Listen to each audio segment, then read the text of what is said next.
dos grandes fuerzas que están impactando a la empresa de hoy. Una es la tendencia cada vez más marcada y más clara hacia la globalización. El éxito o el fracaso de la empresa de hoy se va a dar en un marco internacional, ¿cierto? Es imposible desentenderse de esas fuerzas. No me importa dónde estén ubicados ustedes, si están en Santiago, en Quilicura, ¿no?, que está ahora muy pavimentada por lo que veo, en Kansas City, ¿no es cierto? Y el empresario de hoy está operando dentro de un contexto muy complejo en que proveedores, competidores y los mercados están cada vez volcados dentro de un contexto internacional. Y la segunda gran fuerza es la tecnología, cuyo impacto se hace sentir cada vez en forma más significativa, que cambia las estructuras en que opera el entorno empresarial, que modifica las formas de competir. Y esas dos fuerzas tan significativas están produciendo un cambio de liderazgo, están produciendo un cambio en la necesidad de gestión. Y esta forma de liderazgo no va a poder hacerse nunca sola, y comprometen, a mi juicio, a las tres grandes entidades del país, que son la universidad, la empresa y el gobierno.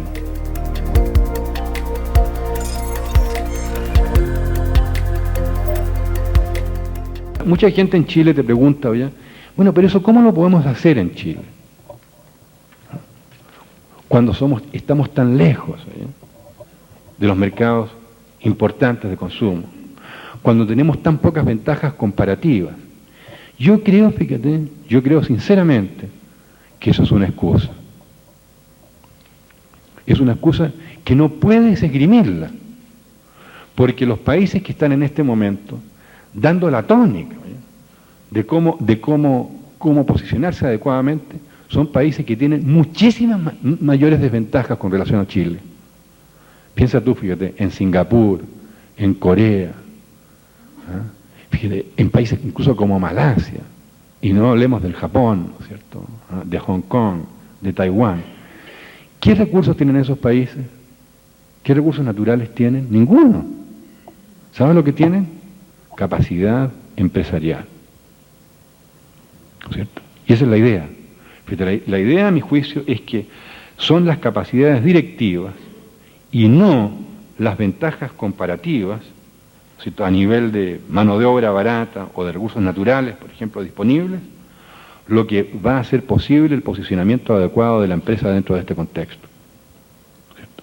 Y eso implica, ¿ves tú?, que tiene, de nuevo, ¿ves tú?, que tiene que haber una toma clara de conciencia en ese sentido, y una toma de conciencia que tiene que incorporar a estas tres entidades de las cuales yo me refería anteriormente, ¿no es cierto?, que es la empresa, el gobierno y la universidad.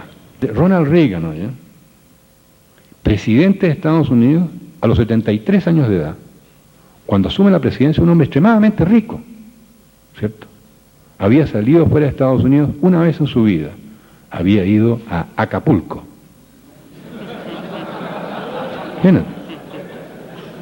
Imagina. ¿Ah? Fíjate, hablando de globalización, viejo. ¿Ah? Imagínate todo lo que eso implica, ¿eh? Entonces hay que entrar, fíjate, y yo un poco creo que Chile también, fíjate que Chile muchas veces, esto les va a caer mal, ¿oye?, pero como yo soy chileno les puedo decir cosas que les caigan mal. Chile, fíjate, muchas veces tiene un complejo insular. Chile, en cierto modo, no es un país, fíjate, es una isla, ¿no? Que está, aquí incluso te dan una despedida, viejo, cuando te vayas a Mendoza.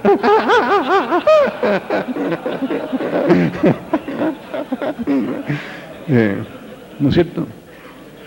Que fíjate que, claro, limitan, ¿no es cierto?, ¿con quién, hombre? Con nadie, ¿cierto? Limita con elementos naturales. Y fíjate, y estar en una isla es muy complicado, ¿ya? ¿Tú sabes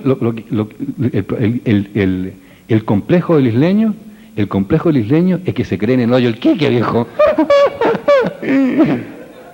Sin tener claramente, ves tú, un cuadro comparativo que le permite en forma realista entender esta problemática. Y ojo, ¿eh? Fíjate, si ustedes me compran a mí la idea de que el mundo hoy día se da en un contexto internacional, el empresario debe saber moverse fluidamente a través de culturas. Fíjate, ¿y esto significa qué cosa? Yo creo que significan dos cosas muy importantes en la vida. Primero, fíjate, esto les va a parecer un poco así superficial, hay que saber historia, hay que estudiar historia. Y si uno no entiende la historia, no entiende, fíjate, cómo comprender al resto de la humanidad. Y la segunda cosa que hay que hacer es hay que saber idiomas. ¿No es cierto? Porque si tú no sabes historia y no sabes idiomas, eres prisionero, ¿no es cierto? Eres, como decía el bueno de Ortega, eres como el ave de estío que es prisionera de su estación. Claro, no conoce otra cosa, ¿no es cierto?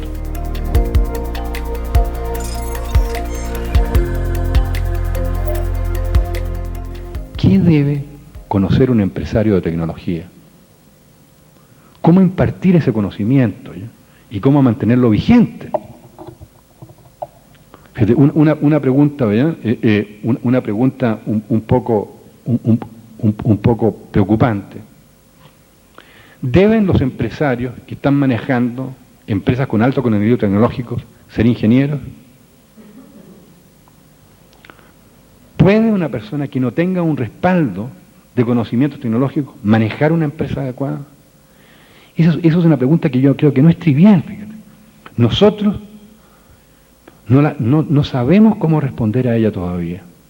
Lo que sí sabemos es una cosa muy clara, ¿vale? Los problemas de hoy no son ni problemas de gestión ni problemas tecnológicos puros, son ambos. Tienes que incorporar las capacidades directivas con las capacidades tecnológicas.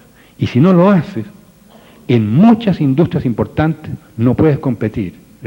Me preguntaban, pero la empresa chica tiene que tener enormes desventajas con relación a una empresa grande. Es todo lo contrario. Es absolutamente todo lo contrario. La empresa grande es anquilosada, la empresa grande resiste la innovación, la empresa chica es dinámica, oye, la empresa chica tiene una capacidad enorme de agilidad, de capacidad de renovación.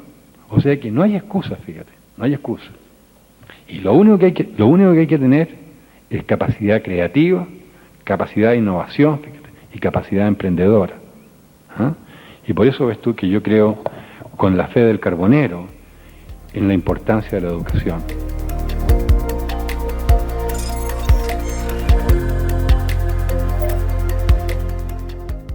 Fíjate, el concepto del jefe está obsoleteándose, porque las tareas empiezan a ser tan complejas en la tecnología que yo no te puedo supervisar a ti porque no conozco lo que estás haciendo. Y se traduce lo que se llama en organización, oye, la inversión del poder. ¿Quién manda en la casa, oye? ¿La mujer o el marido? La respuesta es muy clara, oye. Ninguno. Los niños mandan. O los nietos, Raúl, que es peor todavía. ¿Ves tú?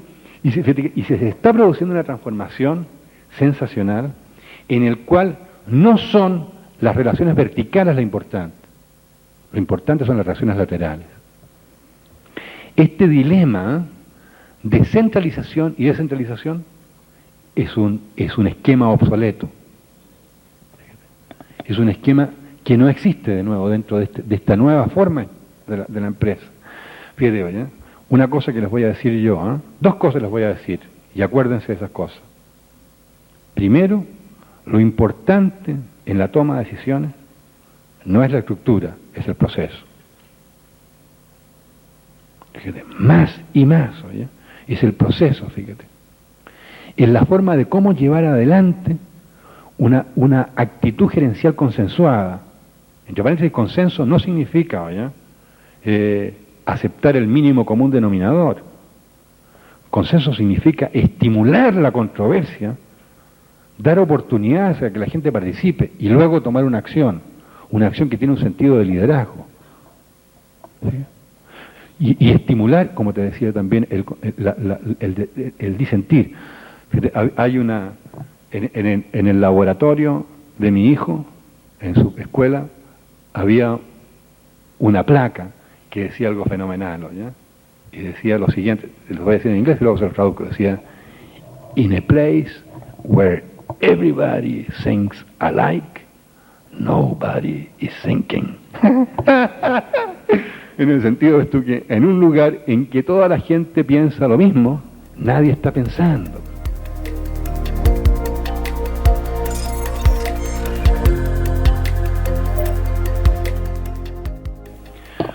Si ustedes me preguntan si una empresa está o no debidamente organizada, yo tengo que entender tres cosas. Primero, ¿cuál es el propósito de la organización? Y ahí está el concepto de visión, el concepto de estrategia, ¿no es cierto? Segundo, ¿cómo se dividen las tareas? ¿Cómo se segmentan? Y eso es lo que te demuestra el organigrama, ¿no es cierto? Que te coloca a un ejecutivo superior y luego te empiezan a dividir y cada vez vas segmentando más y más hasta que finalmente llegas a la gente que trabaja, viejo. y luego ves tú esta segmentación que es necesaria, no la puedes dejar así, sino que tienes que coordinarla. Y el truco no está en la coordinación vertical, porque tú siempre sabes lo que quiere tu jefe, ¿no es cierto? Y lo que quieren tus subordinados, sino que están las necesidades de coordinación lateral. Entonces, ¿qué te pasa? Que más y más, oye, las organizaciones están basadas en información, ¿no es cierto? Y esta información, debido a estos cambios tecnológicos que yo les hablaba, hacen que las necesidades de coordinación lateral se hagan cada vez más importantes, que la organización se hace cada vez, fíjate, más compacta. Y fíjate, yo aquí planteo una cosa que es muy importante, ¿eh? Que es bien central, fíjate. ¿Cómo agregar valor?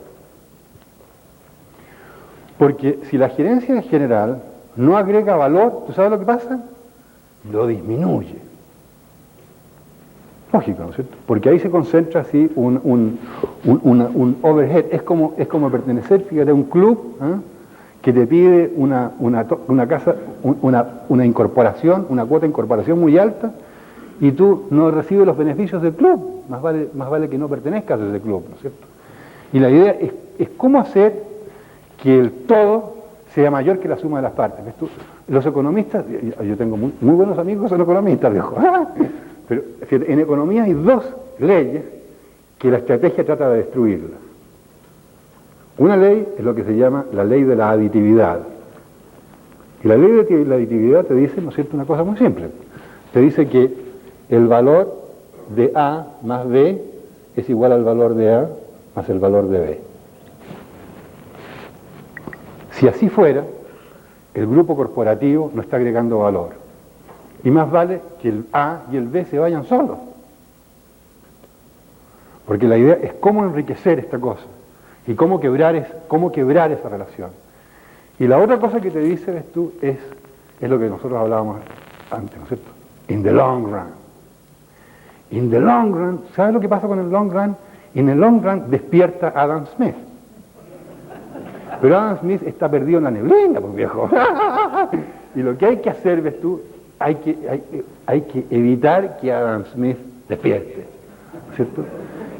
Que hay que buscar desequilibrios, porque son los desequilibrios los que te dan las ventajas competitivas. Porque en el long run, las capacidades de rentabilidad son muy poco atractivas. Entonces la cosa es cómo establecer una capacidad competitiva que te permita a ti tener una superioridad y tener acceso a lo que se llama, esto no lo debería decir yo, ¿ya? Pero se llaman rentas monopolísticas.